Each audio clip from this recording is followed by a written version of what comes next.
En la lección de hoy veremos el Colegio Electoral de Estados Unidos y cómo ganó Donald Trump. Producido y narrado por el profesor y doctor en ciencia política Jorge Schmidt Nieto de la Universidad de Puerto Rico en Mayagüez. En las elecciones presidenciales del 2016, Hillary Clinton obtuvo 65.8 millones de votos o 48% del total.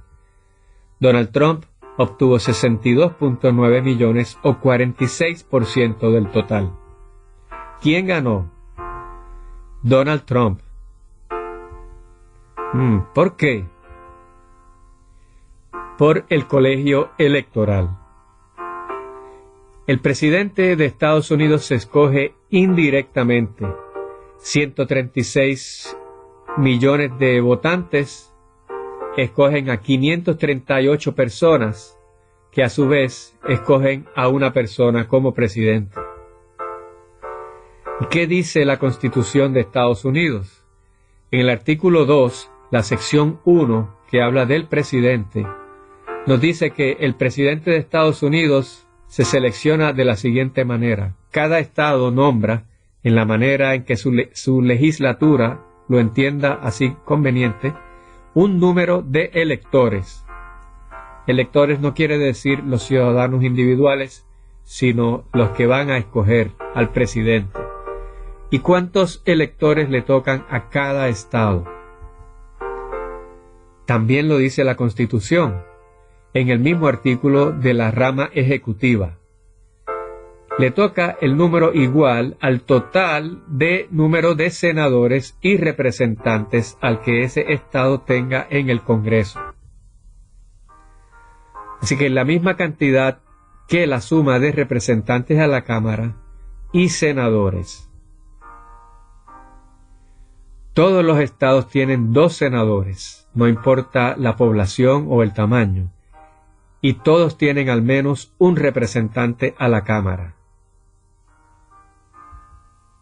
El mínimo de electores que puede tener un estado son 3, el equivalente a 2 senadores más por lo menos un representante.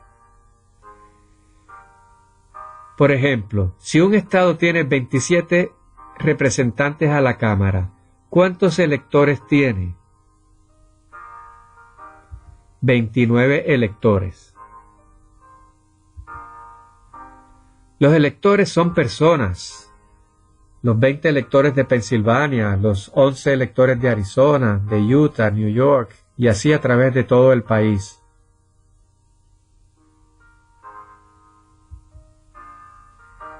¿Por qué hay 538 electores?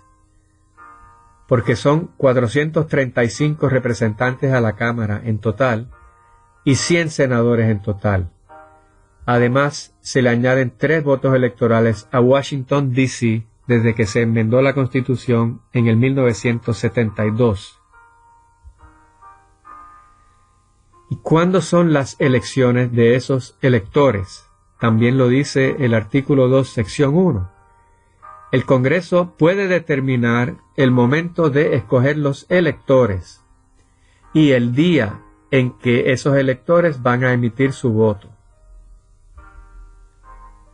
Ese día tiene que ser el mismo a través de todo el país, porque antes de aprobarse esta enmienda a la Constitución, las elecciones duraban varias semanas. ¿Cuándo se escogen los electores del colegio electoral? Por ley, el Congreso determinó que se escogen el martes después del primer lunes de noviembre. ¿Cuándo y dónde se reúne el colegio electoral para elegir al presidente? También por ley, el Congreso determinó que lo haría el primer lunes después del segundo miércoles de diciembre en sus respectivos estados. Así que los electores no se reúnen todos los 538 juntos, sino solamente en cada estado, pero sí el mismo día. ¿Y quién escoge a los 538 miembros del colegio electoral? Los partidos políticos escogen a su lista en cada estado y cada estado tiene su sistema electoral y su manera de regular que los partidos políticos escojan a sus electores. Pero esos electores que presenta el partido son personas leales a ese partido. Eso incluye legisladores estatales, alcaldes y a veces hasta gobernadores. Así funciona el proceso. Digamos que New Hampshire, que tiene 4 electores, el 8 de noviembre del 2016 llevó a sus ciudadanos a votar, igual que el resto del país. Tenían la opción de votar por Donald Trump y sus 4 electores en New Hampshire, o por Hillary Clinton, que había presentado a su vez su lista aparte de 4 personas. Ese día, 46.5% votó por Trump y 46.8% votó por Clinton. Así que Clinton y su compañero de papeleta para vicepresidente, Tim Kaine, ganaron el estado de New Hampshire. Donald Trump y sus delegados perdieron el estado, así que se fueron para su casa. Sin embargo, los 4 delegados, los 4 electores del Partido Demócrata en New Hampshire, el 19 de diciembre fueron al Capitolio de New Hampshire y emitieron su voto a favor de Hillary Clinton, a pesar de que ya se sabía que Hillary Clinton había perdido la elección general, porque al sumar todos los votos electorales de los 50 estados y Washington, D.C., la mayoría fueron a favor de Donald Trump, quien entonces fue electo presidente en diciembre. Los electores pueden cambiar su voto entre noviembre y diciembre, y lo han hecho a través de desde más de 200 años de historia. 150 personas han cambiado su voto. En el 2016, 7 electores cambiaron su voto ese día, aunque no alteraron el resultado de la elección. Por ejemplo, Faith Spotted Eagle recibió un voto. Ella es una activista ambientalista que recibió un voto del estado de Washington. Era un voto demócrata que no votó a favor de Hillary Clinton, pero no fue por eso que Clinton perdió la elección. Veamos algunos ejemplos de papeletas. El estado de Massachusetts tiene su propia versión de la papeleta, en la que le pide a los ciudadanos que escojan los electores de presidente y vicepresidente. Asimismo lo hizo Ohio en su propia versión de papeleta o boleta electoral. Veamos los mapas del colegio electoral. El total de electores son 538 y para ganar la elección el mínimo que se requiere son 270 electores. En el año 2016, Trump recibió 304 electores y Hillary Clinton 227. 7 electores votaron por otras personas. En el año 2012, que ganó Barack Obama, recibió 332 votos electorales contra 206 de Mitt Romney. Comparamos los resultados del 2012 con el 2016. Se puede apreciar una diferencia entre las dos mitades este y oeste del país.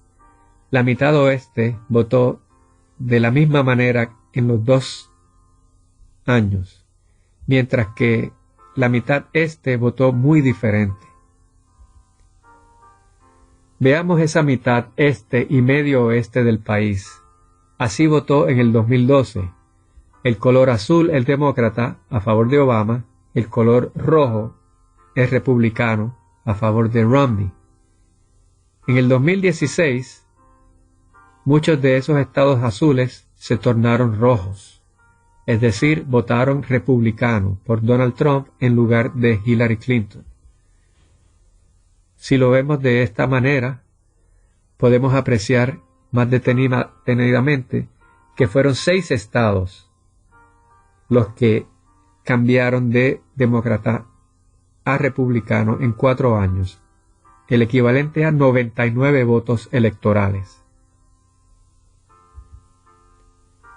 Si nos vamos al año 2008, Obama ganó por una mayoría aún más grande, 374 versus 164.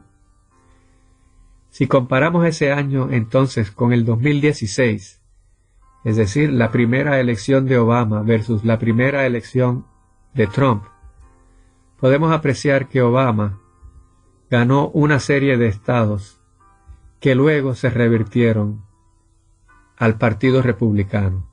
En total, 9 estados que habían votado demócrata en el 2008, para el 2016 votaban republicano. Eso es un total de 135 votos electorales. En el año 2004, George Bush le había ganado a Kerry 286 a 252, en un patrón bastante predecible y que se viene observando desde ya hace varias décadas. El centro y el sur del país consistentemente votan por candidatos republicanos, mientras que ambas costas y sobre todo el noreste consistentemente votan por candidatos demócratas, mientras que una serie de estados del medio oeste, del este y del sur cambian de elección en elección y esencialmente deciden los resultados. Estos se conocen como swing states. Alaska y Florida se han mantenido bastante estables también. En el 1984, Ronald Reagan, presidente incumbente, acaparó todos los estados menos uno y Washington, D.C. La popularidad de Reagan es difícil de exagerar, pero ya desde 1936 habíamos visto patrones como este, cuando Franklin Roosevelt ganó todos menos 2 estados. Roosevelt fue un presidente muy popular que repitió esta hazaña 4 veces, ganó 4 elecciones. Luego de eso se enmendó la Constitución para que ningún presidente fuera capaz de serlo más de 2 términos. Solamente hay una reelección. En el 1860, Abraham Lincoln ganó las elecciones justo antes de que estallara la guerra civil en un país extremadamente dividido, en que el sur votó en bloque a favor de los demócratas sureños, que unos meses después declararon su independencia. En el 1864, Abraham Lincoln revalidó únicamente con el voto de los estados del norte. En plena guerra civil, los estados del sur, por razones obvias, no participaron de la elección.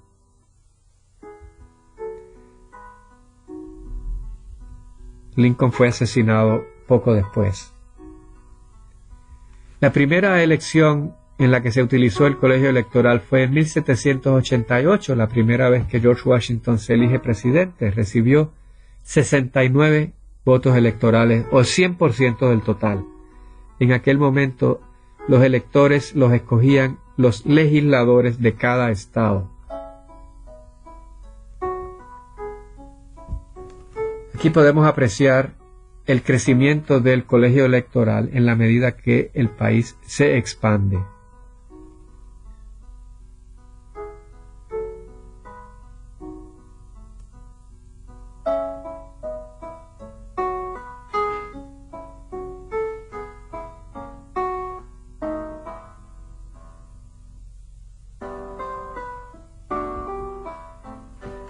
En el año 2000, George Bush le ganó a Al Gore por 4 votos electorales, aunque Al Gore ganó el voto popular, 48.4 a 47.9, le ganó por 3% del voto. Veamos la importancia de Florida en las elecciones de ese año. Al Gore era vicepresidente y candidato a presidente por el Partido Demócrata. George Bush era gobernador de Texas y candidato por el Partido Republicano. La noche de las elecciones, cuando solo faltaba Florida por decidir, el resto de los estados ya se habían decidido. Se habían repartido el resto de los votos electorales. George Bush tenía 246 y Al Gore tenía 267. Se necesitan 270 para ganar. Florida, que no se había decidido todavía, tenía 25 votos electorales. Así que quien ganara Florida sería, por lo tanto, presidente de Estados Unidos. A las 8 de la noche, los noticieros anunciaron que Al Gore había ganado Florida y, por lo tanto, Al Gore era presidente. A las 2:15 de la madrugada, otros noticieros anunciaron que George Bush había ganado Florida y no Al Gore. Por lo tanto, George Bush sería presidente. Entrada la madrugada, hacia las 4 de la mañana, finalmente los noticieros tuvieron que admitir que no se sabía quién era presidente de Estados Unidos, porque estaba demasiado cerrada la contienda en Florida. Preliminarmente se certificó a George Bush. Al Gore inmediatamente pidió recuento. Bush prefería escrutinio. Veamos la diferencia. Un recuento significa contar manualmente las papeletas, una por una, abrir las cajas y las urnas. Mientras tanto, un escrutinio es revisar las hojas de resultados por si hay errores humanos, pero no se vuelven a abrir las urnas. La ley de Florida decía que cuando la elección era muy cerrada, habría que llevar a cabo un escrutinio, pero no descartaba el recuento.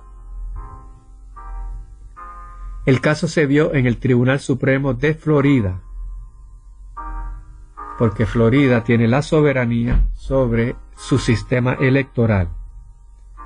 Jeb Bush era gobernador de Florida y hermano de George Bush, y había nombrado varios jueces del Tribunal Supremo de Florida. El Tribunal Supremo de Florida falló a favor de Al Gore y decidió que había que comenzar el recuento, y así sucedió. En diferentes condados comenzaron a recontar las papeletas. Inmediatamente Bush y el Partido Republicano apeló la decisión al Tribunal Supremo Federal de Washington, D.C., donde su padre había intervenido cuando había sido presidente, había nombrado algunos, inclusive Ronald Reagan también. El Tribunal Federal se convirtió en un lugar de protestas a favor y en contra de ambos candidatos. El Tribunal Supremo de Estados Unidos entonces falló a favor de George Bush y decidió que se llevara a cabo el escrutinio. En el escrutinio, George Bush ganó Florida por 537 votos o 0.009% del total, declarándolo entonces presidente de Estados Unidos. Conclusiones generales sobre el colegio electoral. El presidente de Estados Unidos se elige indirectamente, no se elige directamente por los ciudadanos. Y eso responde a una tradición y a una cultura política de Estados Unidos desde el mismo comienzo del país. Difícil de entender para personas fuera. Pero no está libre de controversias y las elecciones del 2000 lo demuestran. Así que a cada ocasión que se crea una controversia de esta naturaleza surgen voces que reclaman su eliminación. Pero para llevarlo a cabo habría que enmendar la Constitución de Estados Unidos, porque allí es que aparece el proceso. Y enmendar la Constitución de Estados Unidos es un proceso muy complicado y difícil. Hasta aquí llega y aquí finaliza la lección sobre el colegio electoral.